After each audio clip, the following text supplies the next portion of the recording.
Afternoon. Dzień dobry. Welcome everyone to the press conference after today's Trade Council in Luxembourg. We have with us Deputy Minister Mr. Baranowski, responsible for trade for the Polish presidency, and Commissioner for Trade Maroš Šefčovič. We'll continue with our little tradition of learning Polish. Today's word is, unsurprisingly, unity. So in Polish this means jedność. Minister, the floor is yours. Thank you. Thank you very much. And unity is, in fact, a good way to start the briefing. As the Polish EU Council presidency, we decided that it's really critical for us to pull together ministers for an extraordinary Foreign Affairs Council meeting on trade.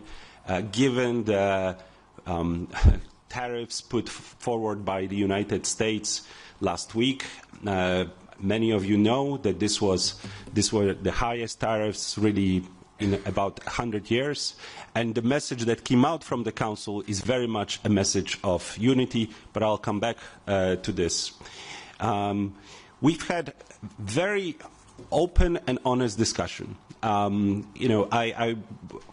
We all probably wondered how EU member states will react to these extraordinary moves by the United States, moves that have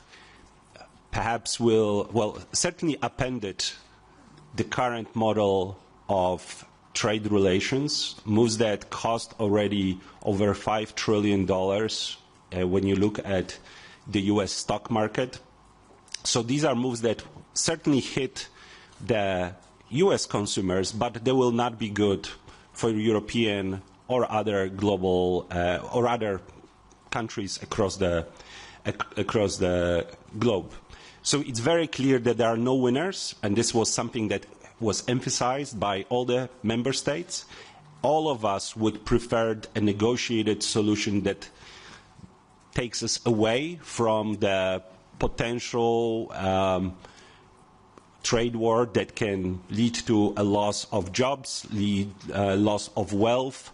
We remember what happened many years ago, many decades ago, when real trade wars started. So this is what everyone wanted. There was a huge support, and big thanks to Commissioner Šefčovič and his team. This was emphasized time and time again for his engagement with the US side to the extent that US wants to engage at this moment, for his openness and transparency. So again, Maroš, I really wanted to thank you publicly, because this was said many times behind the closed door. It's great to have you in the driving seat of our conversations with the US side. Again, this is the goal is to keep Plan B. Well, Plan A is engagement and negotiations, while keeping Plan B, potential response, firmly in our back pocket. Commissioner Šefčovič will talk about the details of the plan that we already have prepared. We are not focusing at the moment on the so-called reciprocal tariffs. I mean so-called because the methodology used by the US side is not yet entirely clear to us why those are the levels of tariffs. But we have a prepared response on the steel and aluminum tariffs that will be coming in soon, in the coming days, while we are preparing in a more responsible way to respond to the so-called reciprocal tariffs. Our goal is certainly not to escalate, but to negotiate, so we want to get to negotiations. We have also had a robust conversation about China. This was we began with a readout of Commissioner Šefčovič's trip to China. Again, a very high level of appreciation for the readout. Again, a lot of constructive conversation, how we keep a balanced relationship with China which, as you all know, is our important third trading partner. So those were the two main relationships that we wanted to address with issues that are really impacting EU businesses, EU consumers, including on Chinese side the issue of overcapacity. Overall, very productive, very strategic conversation.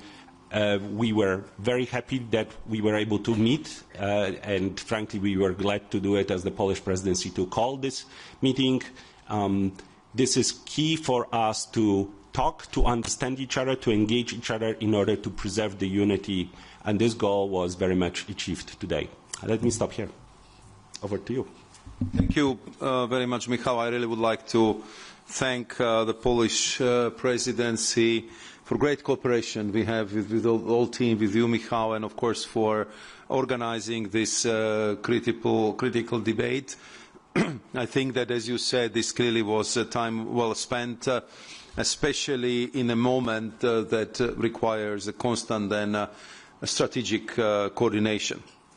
I'm very thankful to you for the chance to update the ministers on my recent engagement with my US counterparts and, of course, to discuss the way forward. The current trade situation with the United States, our most significant partner, is in a tough spot.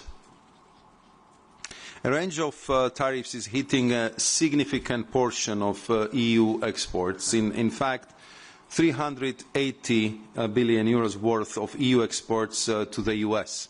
So we are talking here some 70% of our total exports are facing tariffs of 20% or 25% or even higher when combined with existing most favored nation tariffs like 27.5% duty on passengers' cars altogether.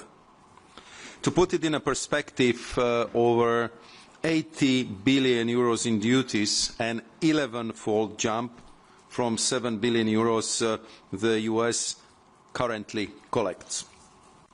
From day one, my focus has been on initiating meaningful negotiations with the US administration, building momentum at every step.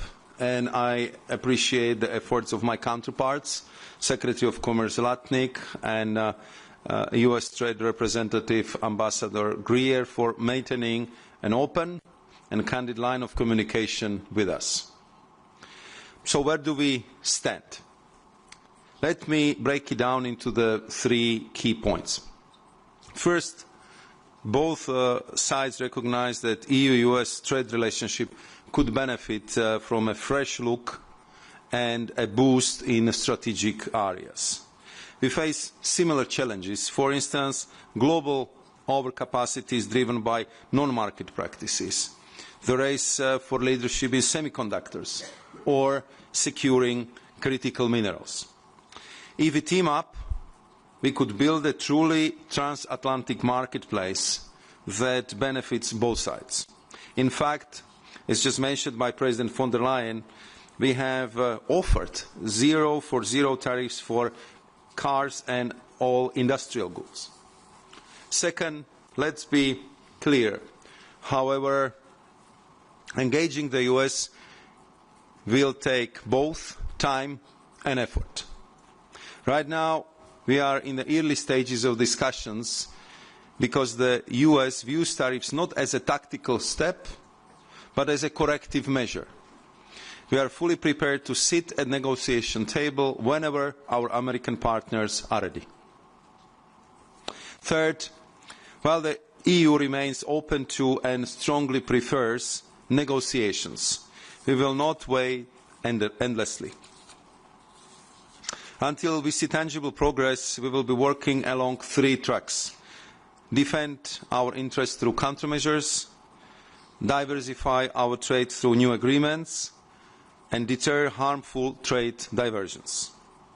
On defending via countermeasures, in response to the steel and aluminium tariffs, we received valuable feedback from our member states and 660 stakeholders.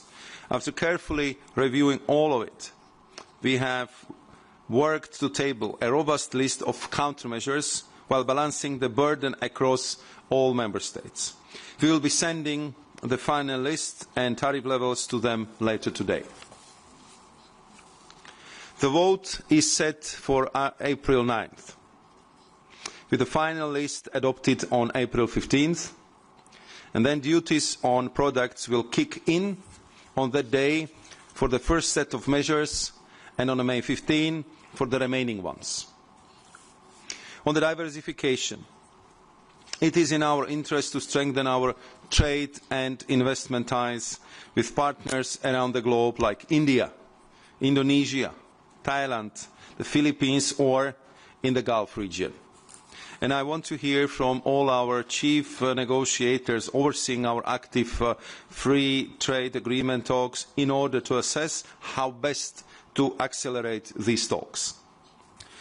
On deterring trade diversions, we are prepared to use every tool in our trade defence arsenal to protect EU single market, EU producers and EU consumers.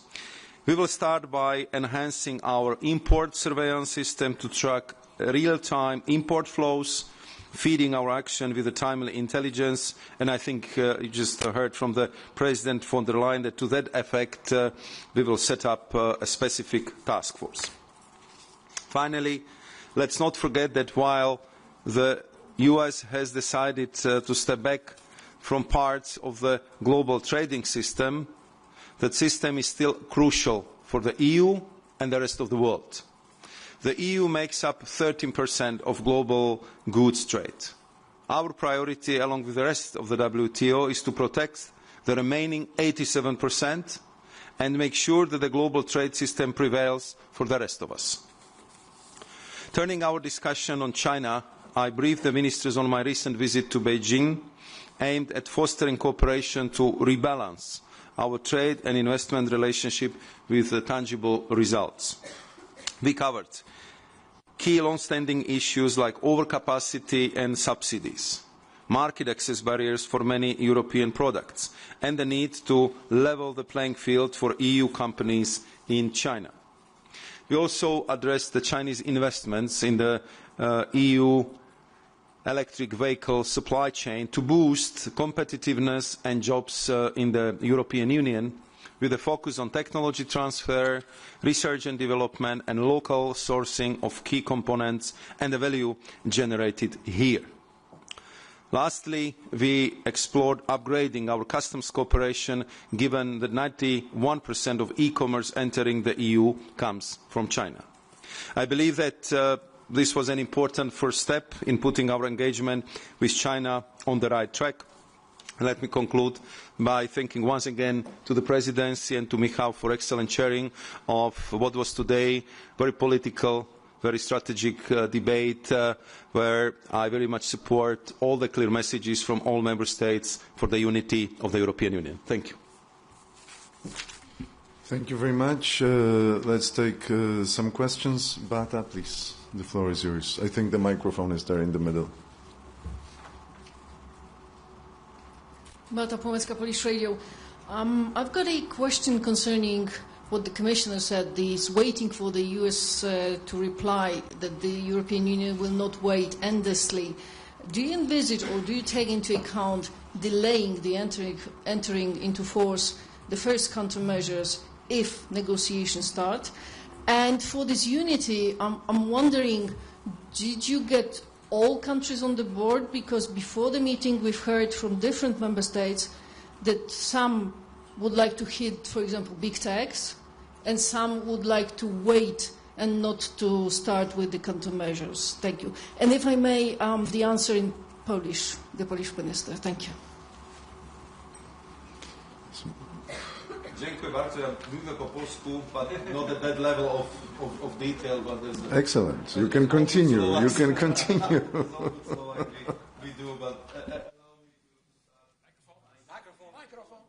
Allow me to start answering in English, and I'm sure that Michał will do it in perfect, beautiful Polish. On your first question on the countermeasures, as you know, this is the process which is already going on for some time. I mean, we've been doing our utmost to consult widely the member states, to consult widely stakeholders. So, as I said, we got 660 comments and contributions from the stakeholders. And today, I think that we had this last high-level political discussion. And I think what was very important is that, I mean, there was strong perception of unity, and also on the need to respond, because I think we clearly demonstrated that we are ready to sit with our American partners at any time at the negotiating tables. We are ready to engage. I was, I think, the first foreign official who actually had the chance to talk to Secretary Latnik almost immediately after his confirmation, which was already in February. Since that, we met personally for many hours, and we are talking on phone. We have VTCs, and I think that our American partners know that we are willing to engage. At a certain time, I understand that they are reflecting on many of the issues, and despite of all discussions we had, we have seen the tariffs being imposed upon the EU on the 2nd of April, and therefore I think we have to proceed with adopting our countermeasures. All the deadlines here are clearly determined by the legal process, so we will be distributing the finalists this evening. We expect the vote on Wednesday, and once this is done, so the collection of the duty starts as of 15th of April for the first part, and in full respect of WTO methodology, second part will kick in 30 days later, so we are talking about 15th of May. Here we are talking about the response, the countermeasures to the steel, aluminium and derivatives tariffs, but of course, since they've been imposed upon the EU, we have seen the new tariffs on cars, new so-called, and I would underline the word so-called reciprocal tariffs from US. So, of course, this forces us to look at additional steps, and this would be something we still need to reflect upon, and we got some valuable input from the member states, from the ministers, which we of course evaluate, and we will proceed as always in close consultations with our member states and with the key stakeholders.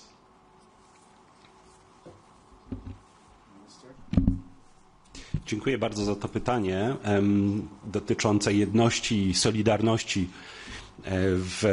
podczas dzisiejszej Rady. Ja przyznam, że za zamkniętymi drzwiami to właśnie tam widać największą jedność. Czasami niektórzy politycy pewnie chętnie by powiedzieli coś bardziej do swoich wyborców i mówią czasami twardo lub właśnie używając troszeczkę, sugerując inny kierunek. Dzisiaj widzieliśmy prawdziwą jedność, której nie byliśmy, znaczy mogło się różnie zdarzyć, a była jedność. Wszystkie państwa członkowskie chciałyby oczywiście uniknąć wojny handlowej. Wszystkie państwa członkowskie chciałyby, abyśmy doszli do poziomu negocjacji o konkretach, o których mówi komisarz Šefčovič.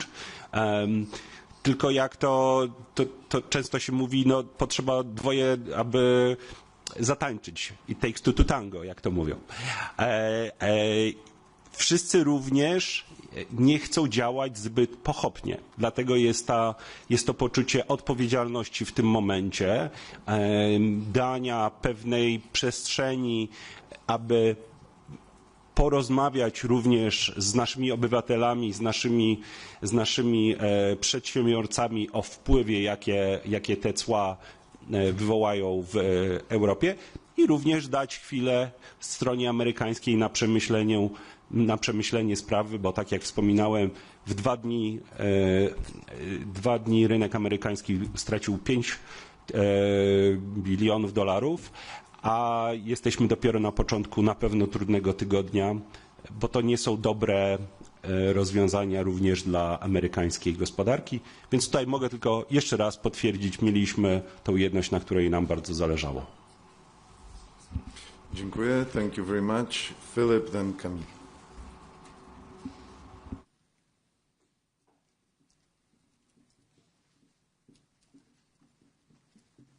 Philip Blenkinsop from Reuters.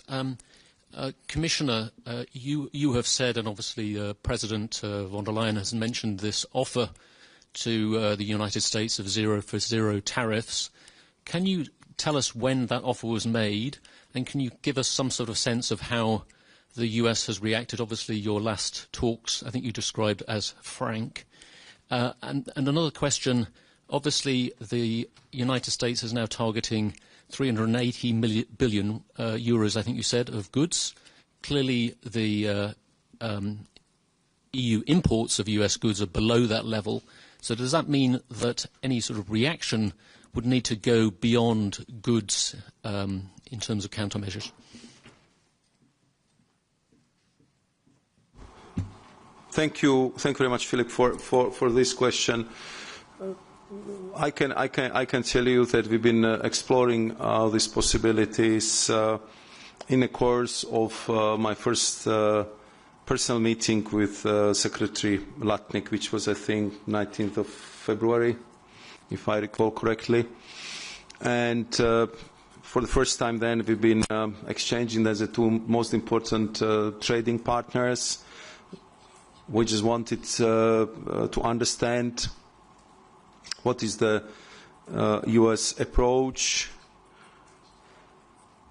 what are the challenges we have to face together, and we've been comparing the notes. And as you know, the US has a concept where they introduced on the 2nd of April the so-called reciprocal tariffs, but at the same time they are focusing on so-called big five, as they call it, on cars, pharmaceutical industry, steel, metals, lumber, and semiconductors. And it was quite clear that they would pay special attention to these five categories, and especially I understand the cars is of a big symbolic significance to our American partners. So we've been comparing the figures on the imports, exports, and on the whole segment of the car industry.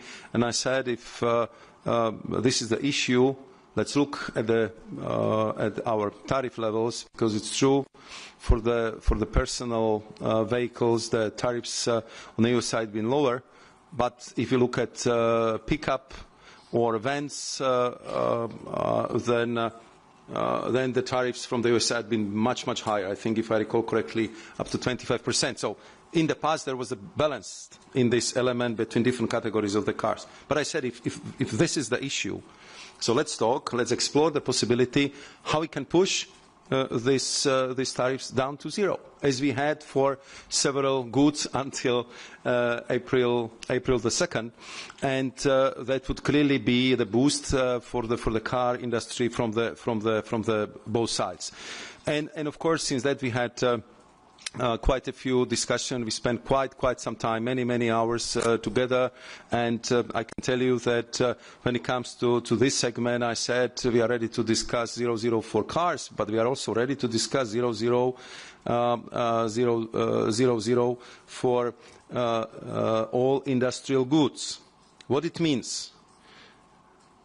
Beyond automotives, we are talking about chemicals, pharmaceuticals, rubber and plastic, machinery, and I would say rest of industrial products. So that's something what I think we will be very willing to engage, and I believe that that would be first and foremost true expression of the fact that we are allies and that we are actually creating this transatlantic marketplace for very important technologies of the future. So I hope that in a future we would be ready to come back to this discussion. Not now. I believe that in the future this would be still the possibility. Thank you. Please go ahead, Camille, then Jorge.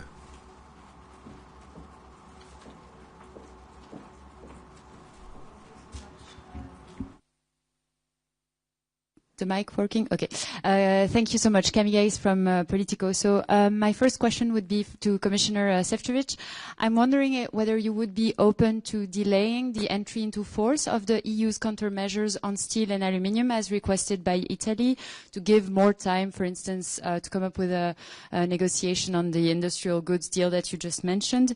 And so this morning during the doorsteps, we also gathered a lot of differing views when it comes to hitting trade and services, and also potentially triggering the anti-coercion instrument. I was wondering if this was discussed today and whether there was appetite from the EU capitals on it. Thank you so much. I think your second question is also the question I forgot to answer to Philip in previous round. If it comes to the timing, this is clearly framed by the legal procedures and also by the way how we propose these countermeasures to be taken. So for us, I think it's not possible now to delay the entry into force, and therefore we follow our legal process. And as I said, we expect the vote on Wednesday, and if the vote is positive, then we will proceed with the 15th of April date. On the second point, and on the question also on Philippe, indeed, you rightly pointed out that currently the US is covering more than 70% of our exports. We're talking about 380 billion of euros of goods exported from EU to US, and of course this is very, very massive. So we are not in a business to going, let's say, cent for cent or tit for tat or dollar for dollar, but we of course would consider what are all the other instruments which we have on the table. And there have been different ideas which have been mentioned by the various delegations. Maybe I would leave the space to the Presidency, to Michał, to describe them, because he's representing the whole EU member states. What is, I think, important for the position of the Commission is that at this stage we are ready to consider all options. All options are on the table, and we will consult with the stakeholders and with our member states how to use all the instruments we have at our disposal. Michał. Thank you very much. Let me first address the question about the delay, because I think that's something that, even though we didn't specifically focus on any particular member state or their proposal, there was a sense in the room of not being trigger happy. In American speak, talk first, shoot later, if anything, not the other way around. There was a clear sense and preference for responsibility and taking a responsible measure of the impact that U.S. tariffs will have on European businesses, European citizens. We do have to remember that our response, our imposition of tariffs will, of course, protect our businesses, but at the same time will be additional hurt to EU economy.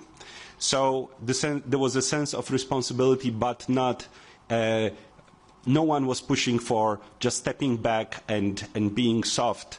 Everyone very much emphasized the need for developing a very clear response, and Plan B was used many, many times in this conversation.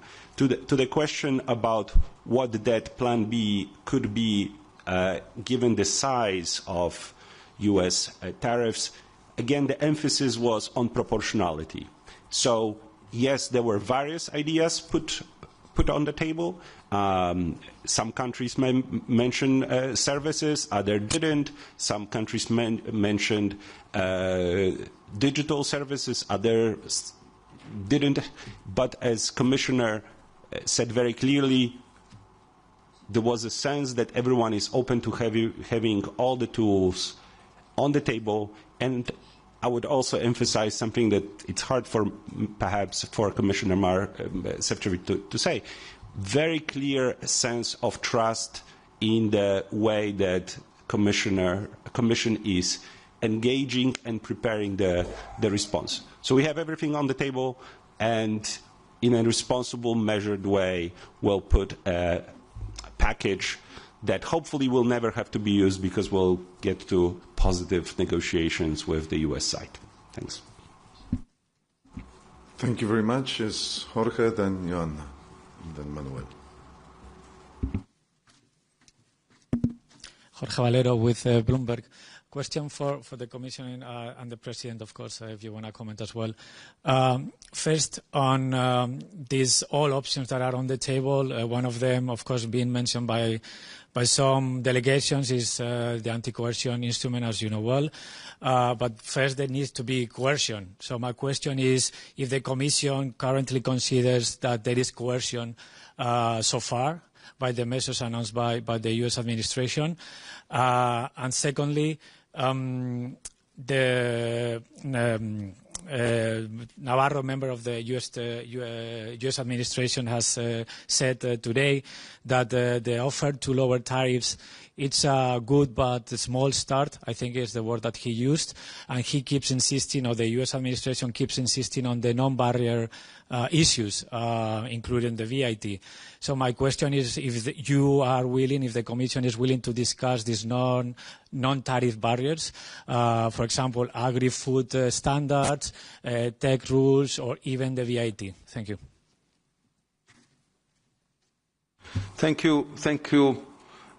you very much. At this stage, I wouldn't go into the precise definitions or the speculation on what kind of instrument we would use or how we would describe the reasoning for use of this or that instrument.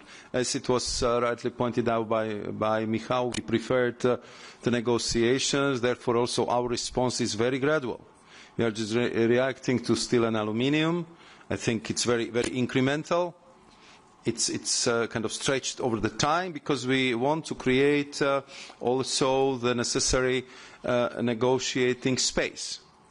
As I said, we are prepared to engage, and it would be the good outcome for everyone. But at the same time, until now, despite of efforts and opening, we haven't seen the real engagement which would lead to the mutually acceptable solution. Because it has to be fair for both sides. And what was happening right now, from one side we share with the US the understanding of the importance of reindustrialization of US. We are actually aiming at the same goals to reindustrialize Europe.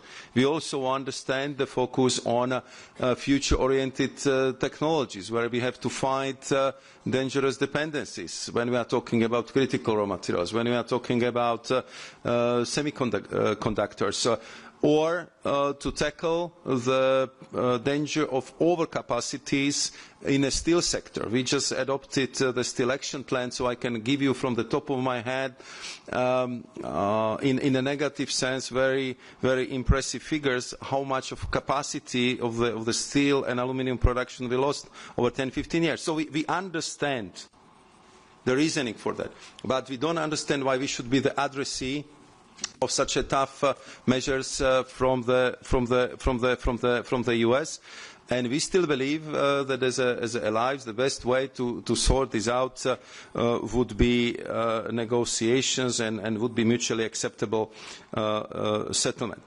If it comes to the non-tariff barriers, I can tell you that we spent quite some time and energy to explain how the VAT works, that we are not only one. There are more than 160 countries which is using VAT. VAT is an important source of income for our member states. This is how we fund our state budget, and we are not going to change our VAT system. If it comes to other areas, We are, of course, prepared to talk, to explain, but what is very important for us that in the end we would have a mutually acceptable and mutually advantageous solution. We are two biggest trading partners in the world. We trade 1.5 trillion euros every year. And we are also a very important investor in the United States of America. So we, of course, expect the appropriate treatment and approach as the biggest trading partner in this case rightly deserve. So we are ready to discuss, to look at things, but it has to be a mutually advantageous solution. We know that the US has some questions towards us, but I also was presenting the list of different blocked products from EU provenience towards US, which some of them are in the drawers for quite some time. So I think that the best thing for this would be that the two biggest economy and two allies would sit together and solve these problems through the negotiations. That's clearly our preference. Just really quickly to the question about to the comment of Mr. Navarro. I mean, on one hand, it's great to see you, Jorge. I really fondly remember our conversation before the last council, off the record, and where we could freely speak. Looking forward to one in the future as well. But to what Mr. Navarro said, on one hand, I understand that the Americans did not emphasize VAT as much in their so-called reciprocal tariffs, which is a good thing. But perhaps one could read his statement as a beginning of an openness to negotiations that we really do need, given how mutually beneficial this strongest economic relationship has been for both sides. Again, this is the pillar of the global economy. It's not the US-China relations. It's not the Europe-China relations. It's really the transatlantic economic relation is the pillar of the global economy. What I would want to add something that I missed in the beginning, and Maros mentioning the reindustrialization sort of sparked this, was one other aspect that almost every member state pointed out to, is that this tough moment is an opportunity for us to look into European single market and make sure that we complete the single market, use this as an opportunity to offset potential loss from those tariffs, that we can actually do a lot of the homework here at home, of course on top of diversifying our relationship with other trading partners, of course on top of engaging with the Americans, but a lot of the work can be done here, and that's something that is not Maros's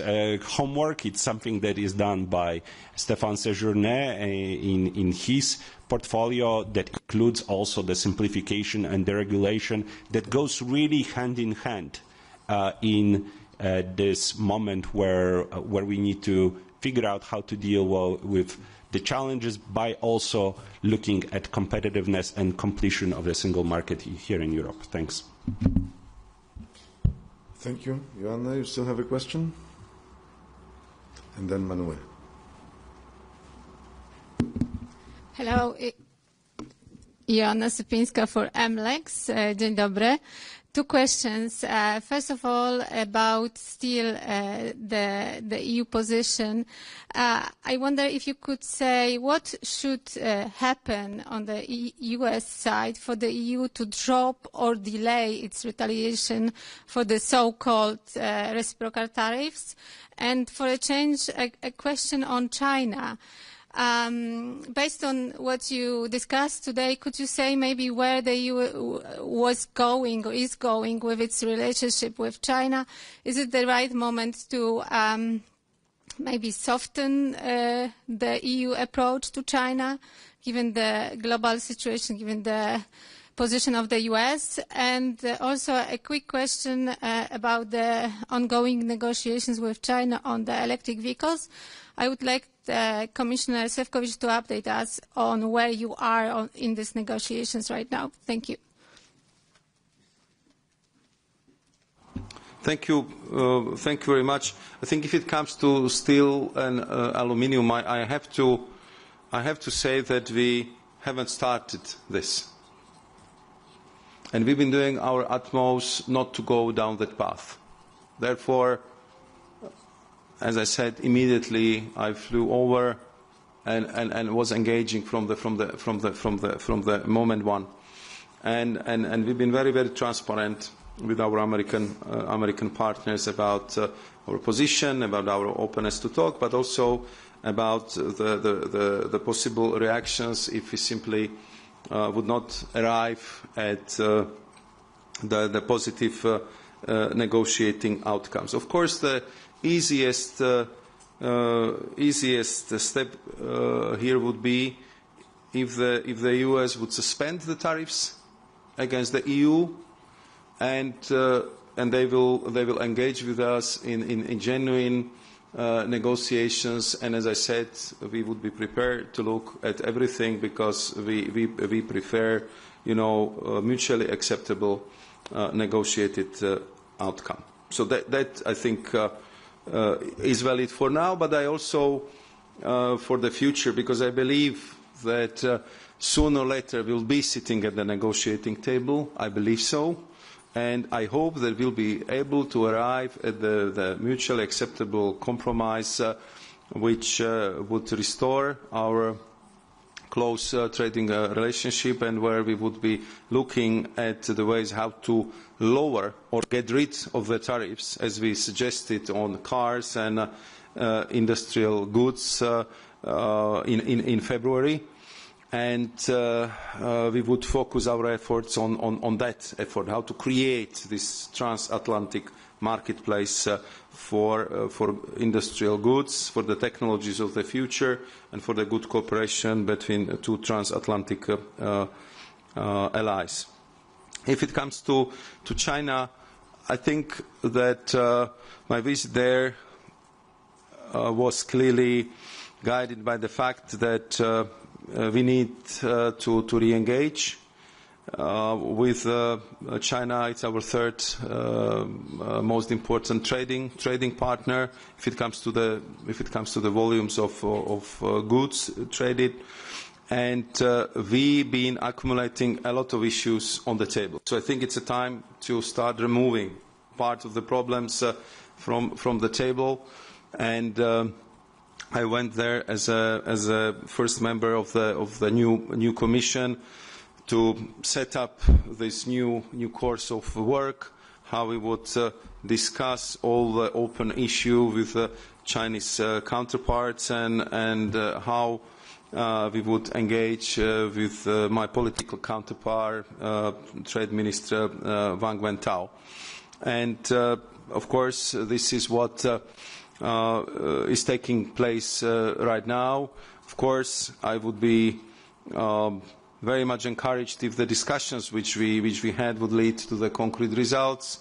There is a lot of very concrete things and deliverables we discussed, and once we would have the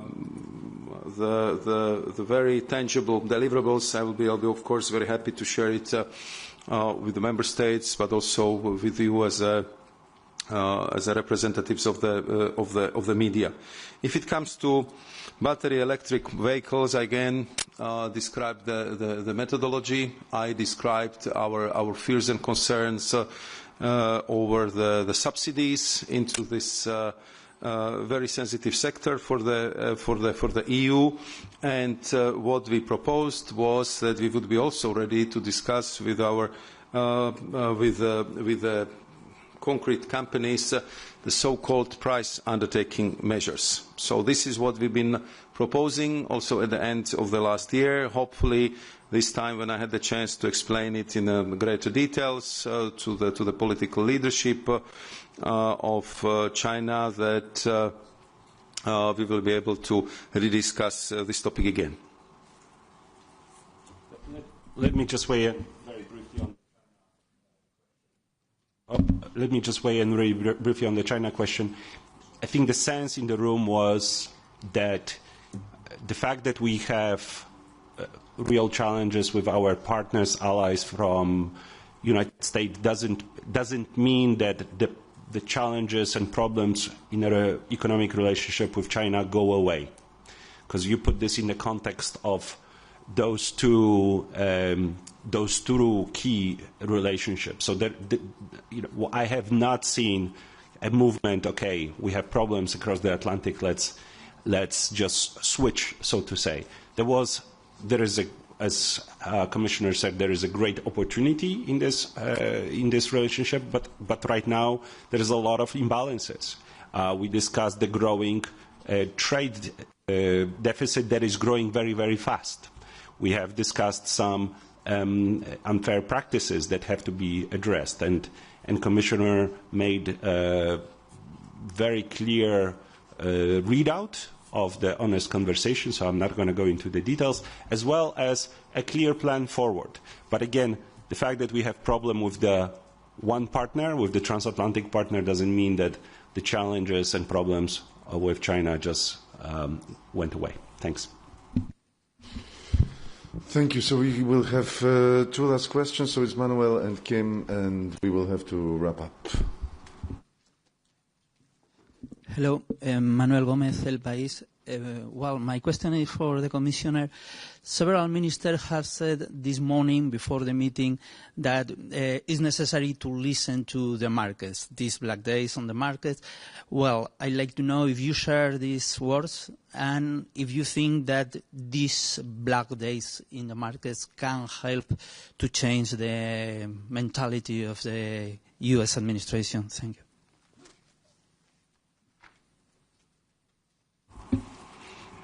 Thank you very much for the question. Indeed, this is kind of black day for the markets. I would say all over the world, because I mean we have seen the plunge in U.S. stock markets, but the same in Asia and also in Europe. So this is just, I would say, the market reaction to what I think many of my colleagues in the room described as the most important paradigm shift in global trading patterns since the Second World War.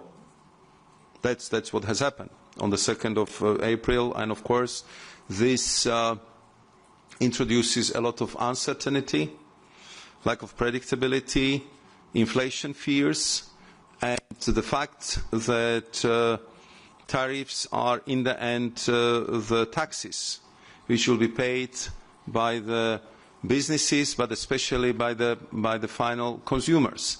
So that in the end increases, of course, the fears among the consumers. Can I spend so much? Will we have inflation? What would be the future of my job?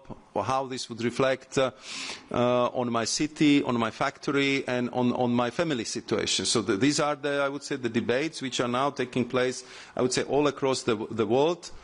And be it in Europe, be it in the US, and I'm not even going to tell you the distressed phone calls we are getting from emerging economies and from the developing countries, which are very much hit twice by the lack of development aid and by very high import tariffs. So this is, I think, reflected in this mood. Therefore, I think we are so careful, and therefore we've been saying from the beginning that our response would be measured, would be well calibrated, and we always add the sentence, we would prefer negotiations and negotiated solutions, because we know what kind of impact this might have on the real economy and on the real people. And therefore you see that we are really progressing step by step in this regard, but I wouldn't dare to speculate if it would have any impact on decision making across the Atlantic. Thank you. And the last question, Kim, please. Thank you. Kim McCrail from the Wall Street Journal. I'd like to ask for the options, the things that the European Commission has to bring to the table in negotiations with the United States, beyond the idea of 0 for 0 tariffs. What else are you bringing? And is there anything in particular that you're bringing to address some of the fundamental concerns around the trade deficit, the imbalance that the U.S. talks about? For example, I think many of us have heard in the past the idea of perhaps offering to buy more liquefied natural gas or offering to buy more defense equipment. Are things like that still on the table, and have you brought any of that up in the discussions that you've had? And just a very quick separate question. For the revised list of retaliatory tariffs, the one that is coming soon, can you tell us what the value of the goods will be that will be targeted in the end? So I think you said up to 26 billion previously. Will it still be at that level, or will it be somewhere lower? Thanks. Thank you very much for your question. If it comes to your inquiry of what we are bringing to the table, at first I have to say that from the outset, we have clear difference of opinion about the figures if it comes to our trade, because our figures, I believe that they are very, very, very, very precise, saying that indeed the United States have a trade surplus of 154 billion euros, but at the same time we shouldn't forget that trade in services is a strong feature of U.S.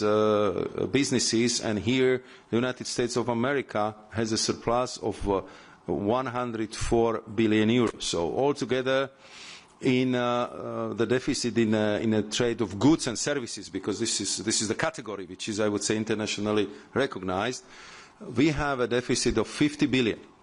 Compare it to 1.5 trillion. So we are talking about like 3% of our turnover. On top of it, I would add that we have mutual investment in the realm of 5 trillion euros, and around 300 billion euros is flying over Atlantic Ocean every year, and the investment from the savings account and pension funds from Europe into the New York Stock Exchange, into the startups, or into the companies in the United States of America. I'm not even going into the direction of billions. The U.S. companies are generating from online advertising and different digital services that they're offering in Europe. So from what I'm, I think, describing here, we really believe that we have balanced trade, which was working well, which was really built over the decades as a transatlantic trade, where I would say the global supply chains been kind of factoring in the fact that the tariffs between two has been very, very small. We are talking about, if you take U.S. technology, between 3 and 5%. If you take the European methodology, it's around it was unfortunately around 1%. So, of course, this is I would say the starting point where clearly from the outset we've been looking from the two different angles. Of course, if we have to look for the ways how to rebalance the 50 billion euros of deficit, I think that's something what we can discuss, and we can find a solution very quickly. As you know, for sure we will need more LNG. For sure, there are the products which are very much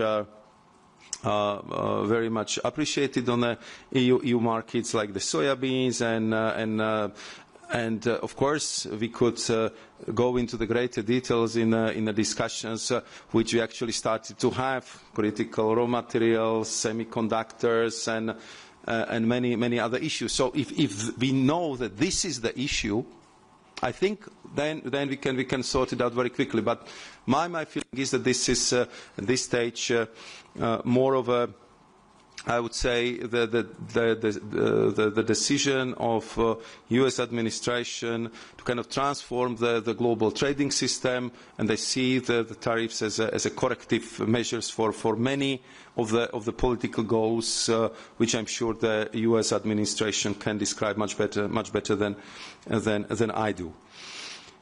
Then, if it comes to the volume of the countermeasures, you've been right that if it comes to steel, aluminium and derivatives, so here we are talking about 26 billion euros. We are finalizing the list tonight, so it would be, for me, premature to say, but I can tell you that it will not be up to the level of 26 billion euros because we've been listening very carefully to our member states. We wanted to make sure that the burden is spread fairly among all member states. And as I said, we are not in the business of tit for tat or penny for penny. We do this because we are forced to by these measures coming from the US side, and we still hope that in the end we will be coming to the fruitful, mutually advantageous trading relationship. Thank you.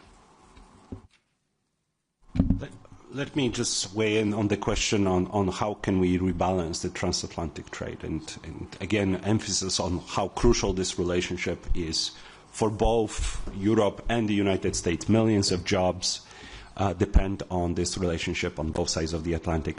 And it's a little bit of a question to the answer to the previous question as well, whether the market can change the mind of President Trump. I think the question is really, what are the tariffs for? Are they there as a source of revenue through the External Revenue Service? Are they meant to be an opening for the negotiations, or are they there to really change the structure of U.S. and global economy?